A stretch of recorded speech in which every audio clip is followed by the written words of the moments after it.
pick up a girl and take her to a date? Go to her house, pick her up, take her to the party. And then you're supposed to spend some time with her at the party, of course, and take her home. Do you have any problem making conversation? Not really. You know, they're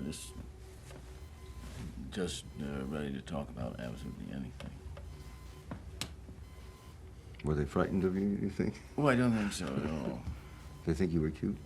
I don't know. They didn't say so.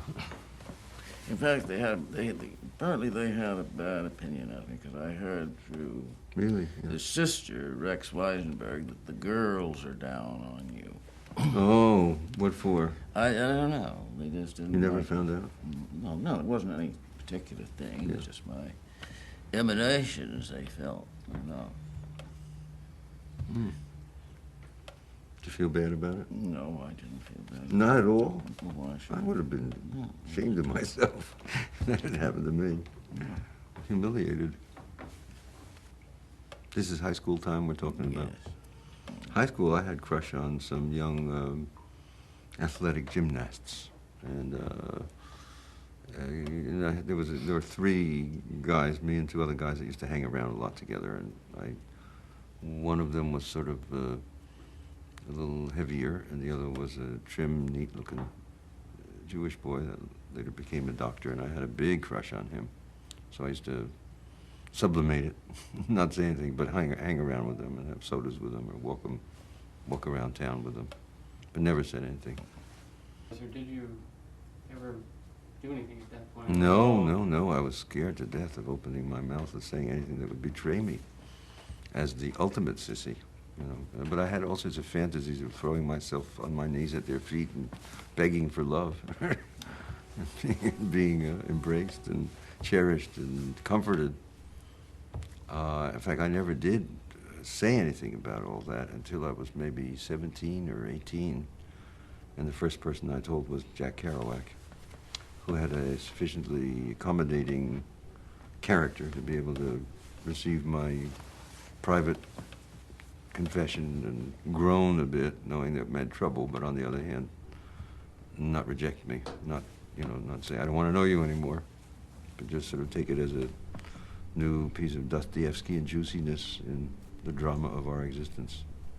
And I remember when I finally did get to be 21 or so, and 22, and talked to my father about it, saying I wanted to see a psychiatrist.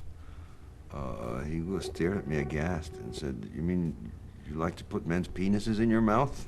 And I had to lie and say, no, that's not what I mean. So it was embarrassing. I don't think my family ever communicated on an erotic, earthly level. Where did you learn about sex originally? From friends? Books.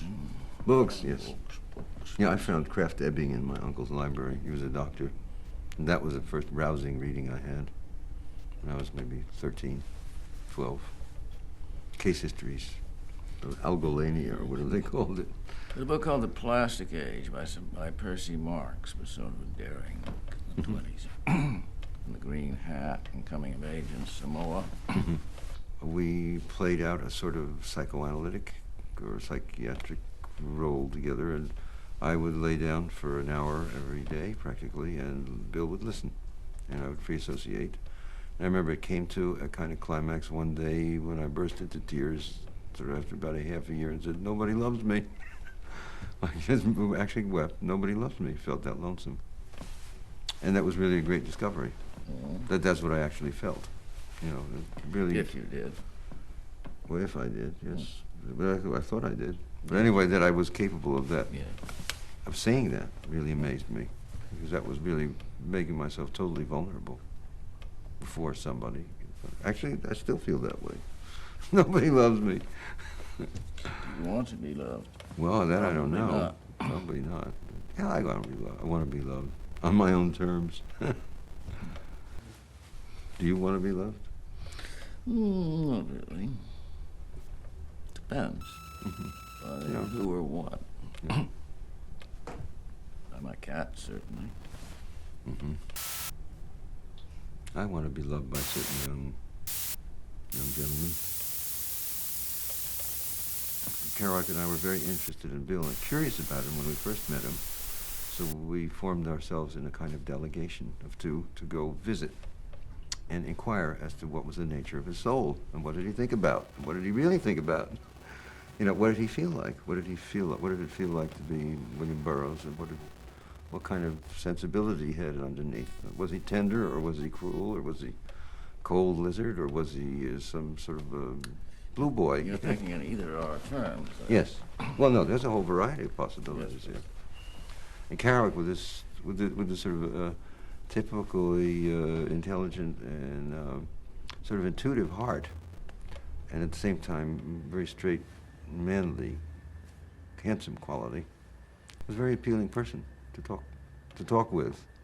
And so I don't know what Bill felt when we showed up at his apartment on Riverside Drive, but he was very generous. Gave us a bunch of books: Yeats, Korzybski, Spengler, Cocteau, Rimbaud, Blake, among others.